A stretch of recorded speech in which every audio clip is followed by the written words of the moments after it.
Welcome back to the Larry Lakers, where tonight it is a smashing 138 loss, 138 to 94. 44 points. Yes, 44 points. The worst ever defeat in LeBron James' career. Can you believe that? The worst ever defeat in LeBron's career has come tonight. Following a win in Cleveland, LeBron's turned up. He was pretty efficient tonight himself, but the team has had a shocker. They didn't lead any quarter, and the game has got away from them big time, particularly in that fourth quarter. But really, they never really should have been in this game. And Philly were deserving winners. We hate to say it. It looks like they are the team that has won the James Harden trade, that's for sure. Here we go. Here's the viewers' questions. Let's get straight into them. Is Philly the city of Smotherly Love? Smotherly Love. I think they had shirts on that said the city of brotherly love. But that's a question, Mo from Memphis. He's questioning the defense of Philly. Are they the city of Smotherly Love? We did see Pat Bev out there. We saw Covington. We saw him jostle Austin Reaves. But I think it wasn't just defense. They smashed us with offense. At one stage, mid-second quarter, it was 10-1 in the three-point shooting department. We'll have a look at the shot chart. We'll get it up for you later. 10-1. They smashed us from three-pointers, and it's something to worry about. Where are our threes going to come from, Mo from Memphis? Are they thinking when Vando comes back, it's going to be raining threes? Or when Gabe Vincent, is he got 30 points of threes in him? I'm not sure that he has. It's a worry for the Lakers, and it's a great point, a good question you ask. Mo from Memphis, thank you. Thank you again, folks. You're on the Larry Lakers. Please give us a subscribe. Listen to us too on the podcast, and share us on the YouTube. Let's get it. 138.94. If you missed it, I hate to say it again. Maybe tomorrow it'll be more fun going to the dentist. 138.94. 44 points. Yes, 44 points. The worst in LeBron's career. Did Pat Bev bust up Austin Reaves, Clayton at Clayton? Oh, look, there was a section there, and people have cut it up into a bit of footage there for YouTube to play it over and over again.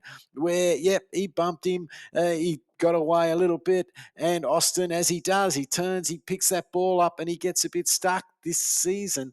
Overcame Covington. The third man, of course, was the sideline, and it was a turnover. And then, of course, we tried to walk up the court, and Pat Bev made himself look big and got up into his chest. But really, it was forgotten after that. You would think from the clips that it was a major, major confrontation, and it wasn't as bad as it perhaps was, but it wasn't a great look for Austin Reaves, where he's been getting into trouble this season, picking up that dribble, getting a little stuck on in the spin cycle. Someone else comes over, or they big him up, and he's in a little bit of trouble there. He got a couple of turnovers there, trying to cross folks over as well, or turn on folks, and it's not the first time this season. So great question there from Clayto at Clayton. Keep up those questions. Keep sending them in to the Larry Lakers at gmail.com, or put them in the comments below. Love to see your comments. Well done. Here's another one. It's from a fellow, a big Muns, locks tons, a keen basketball himself, and a regular on the show. Does Joel Embiid own AD? Does Joel Embiid own AD? Well, he owned him today. I don't think AD's game was as bad as people think. We'll have a look at that. But it's not great if Embiid's got 30. That hurts you, and you're not there yourself. He didn't match him point for point. Early on, he looked like he was going to get him in foul trouble, AD. But then we didn't keep going there. We didn't keep trying to draw fouls on Embiid for some reason, unless we think, oh, well, the home crowd, maybe they wouldn't let him get the fouls. But we didn't take him on down the stretch, and he pushed off. He pushed away. But tonight it was Joel Embiid who owned AD. I think over their career, AD's gone pretty well. So I don't think we'll go so early and say he's owned him over a lifetime. But tonight he did. Big Muns blocks tons. Great question. What have you got to do to get a charge on AD? Tedo in Sacramento. Oh, great question.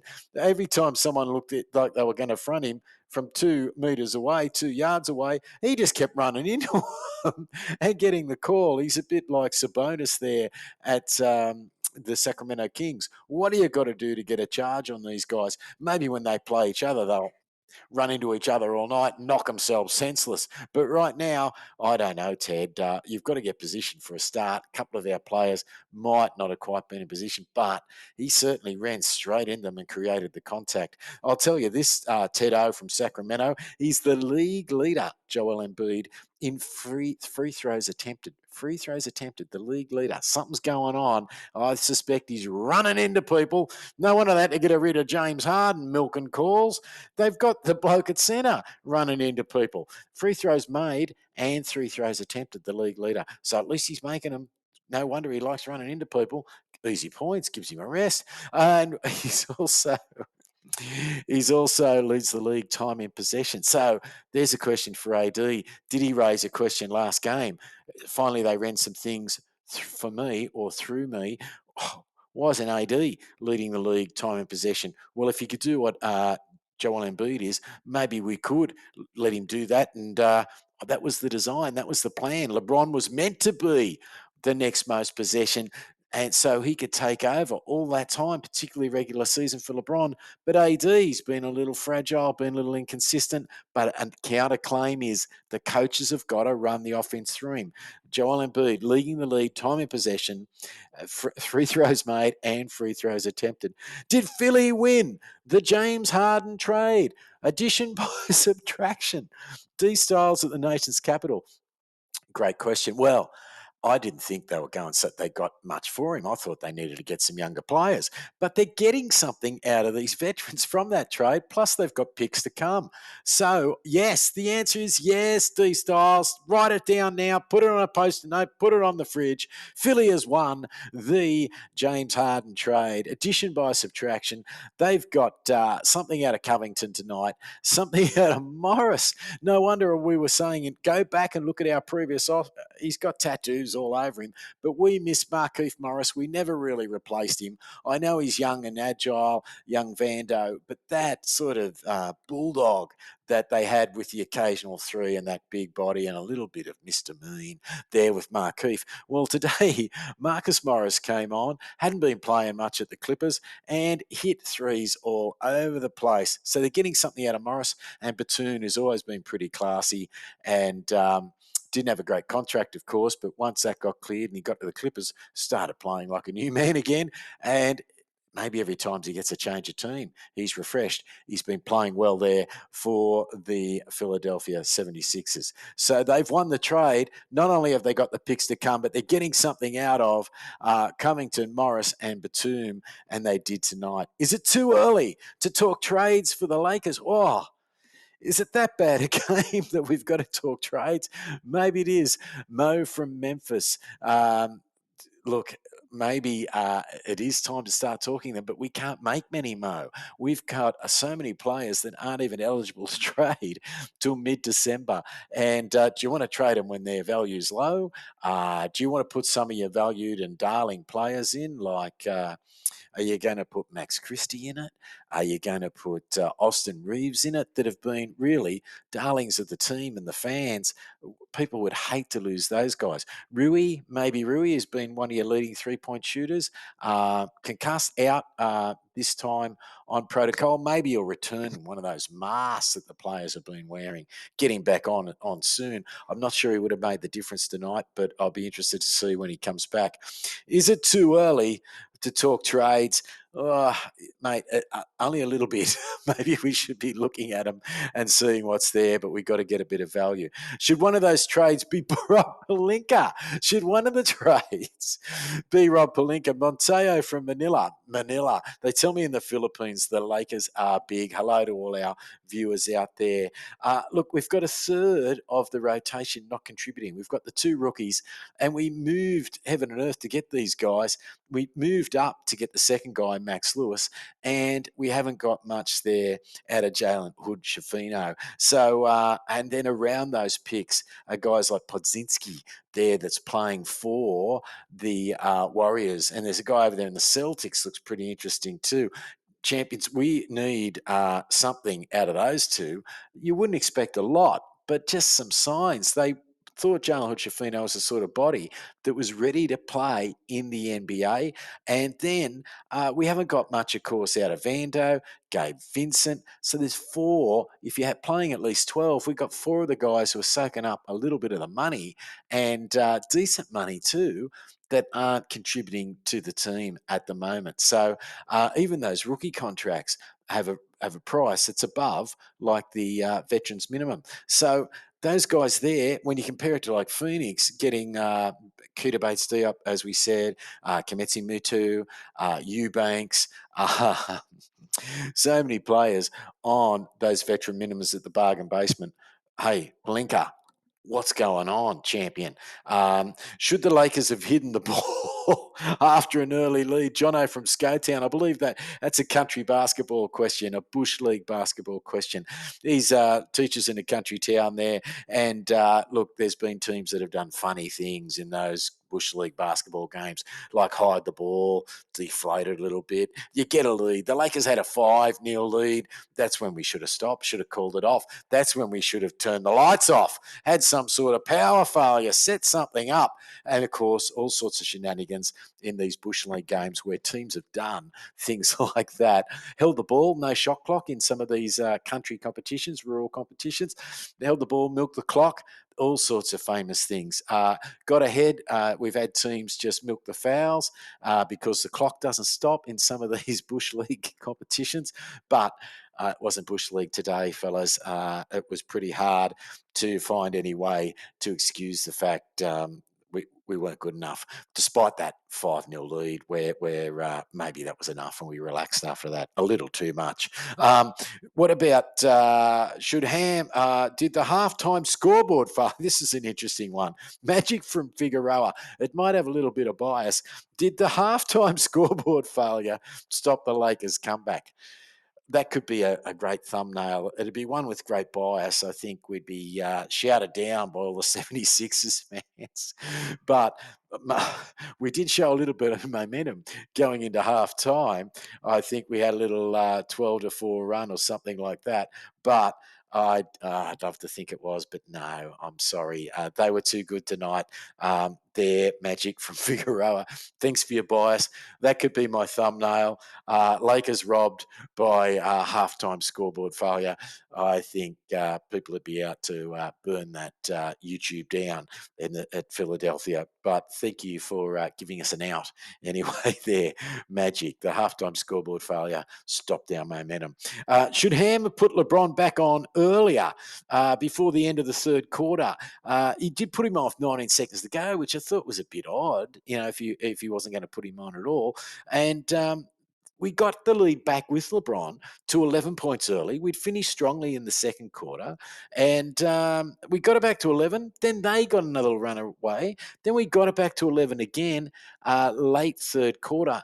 I think the answer is yes. I think if you were going to spend your petrol, spend your money, use the fuel you had, I think 19 seconds was a little bit too late. Coach Ham, get him back on.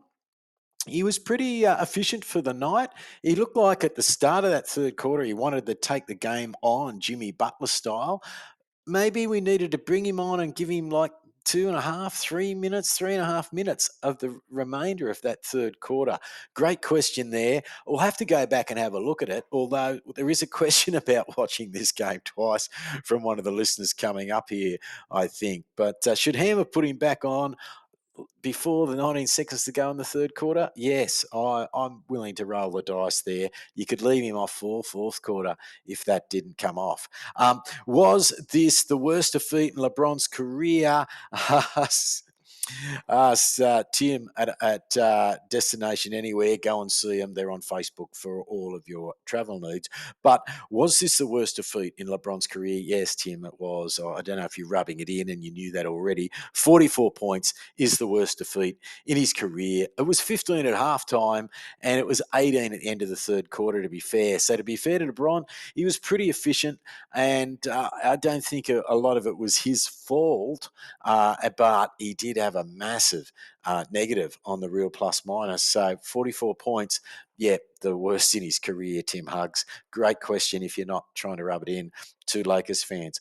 Where does the eye test meet the box score? Asked Mick the Ink of the Douse Blinker. And when it does, do your eyes bleed?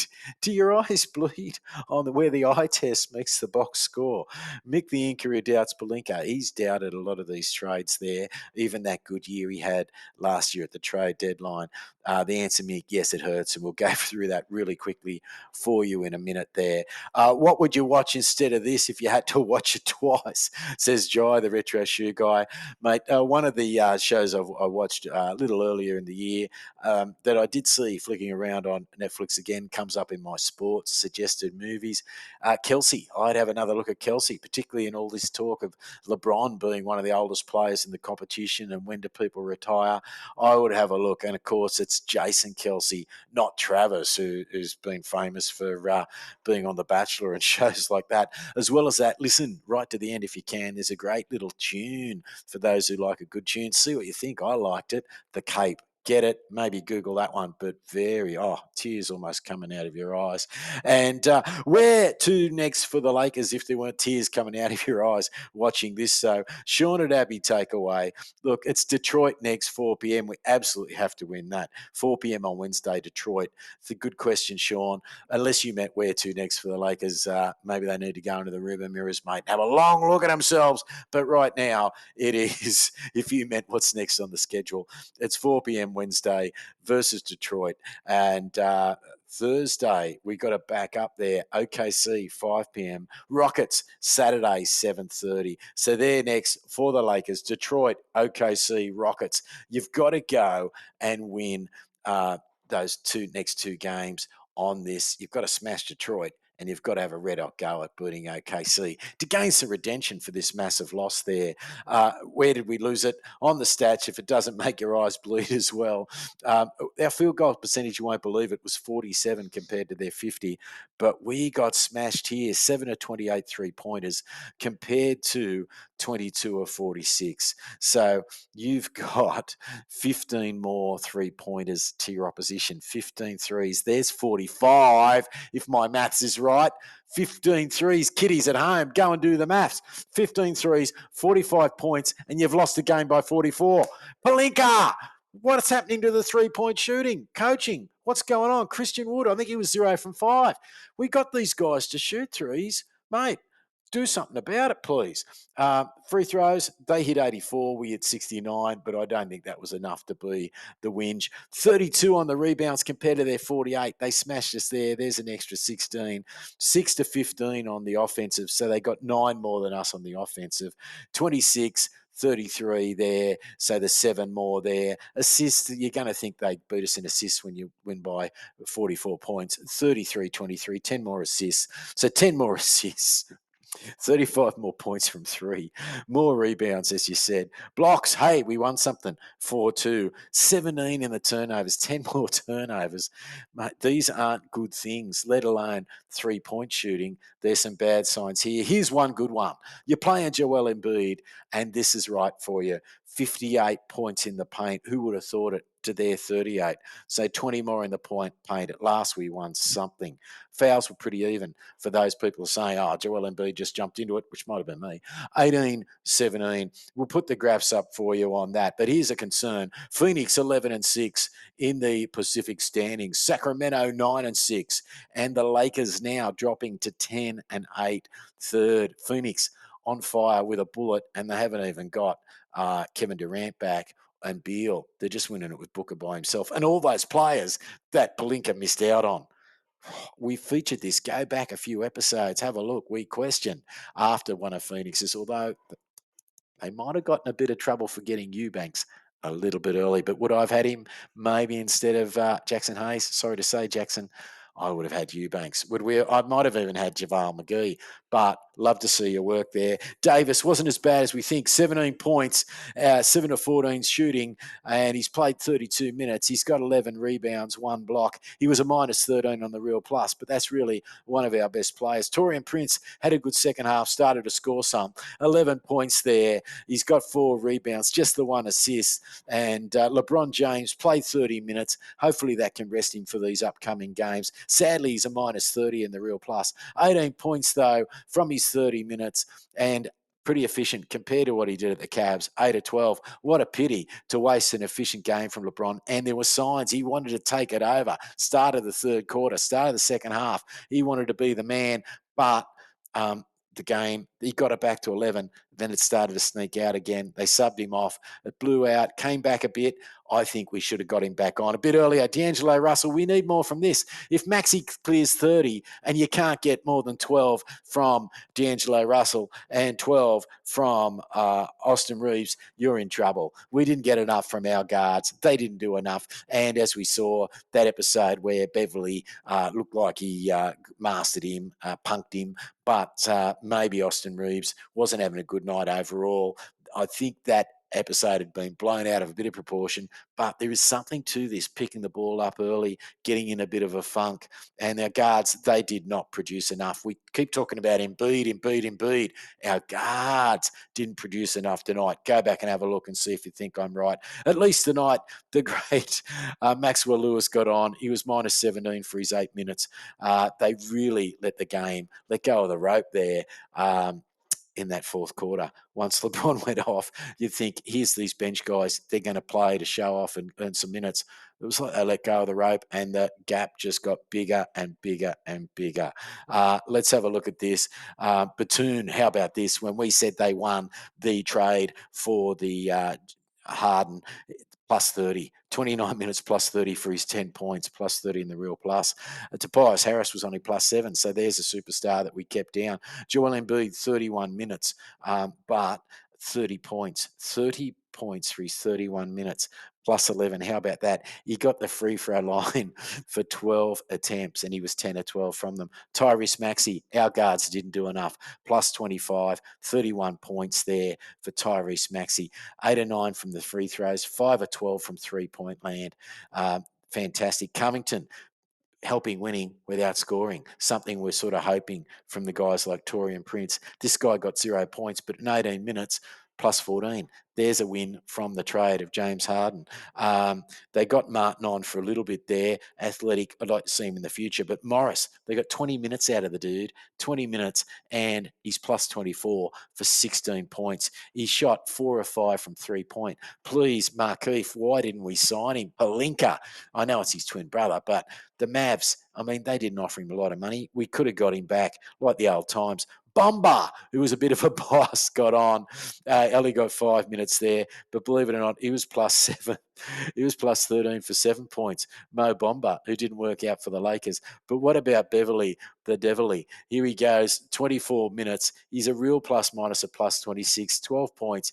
Can you believe Beverly, who couldn't hit a barn with us, hit 4 of 8. At one stage was 3 of 5 for his 3-pointers. Where to next for the Lakers? Detroit, 4 p.m. Wednesday, Thursday, OKC. How can LeBron play those two when he was efficient tonight? We're wasting efficient games. What are we going to do? Where are we going to find some scoring? Let us know. Really, I thought tonight, everyone thought bang, bang, bang. Look at those figures from Maxey. Those guards tonight, mate, something was out a little bit. They were okay, but really okay wasn't good enough tonight. The Rockets, Saturday, 7:30. You've been listening to the Larry Lakers. Please subscribe. Give us a like. Please share. Don't let it be a secret. And have a look at the podcast. Listen to the podcast. It's on all good platforms. See you next time. Travel safely. Until Detroit, we better come and turn out in full force against Detroit and back up for OKC. And then maybe statistically we can turn this road trip into something. Until then, from the Larry Lakers, travel safe. Go Lake.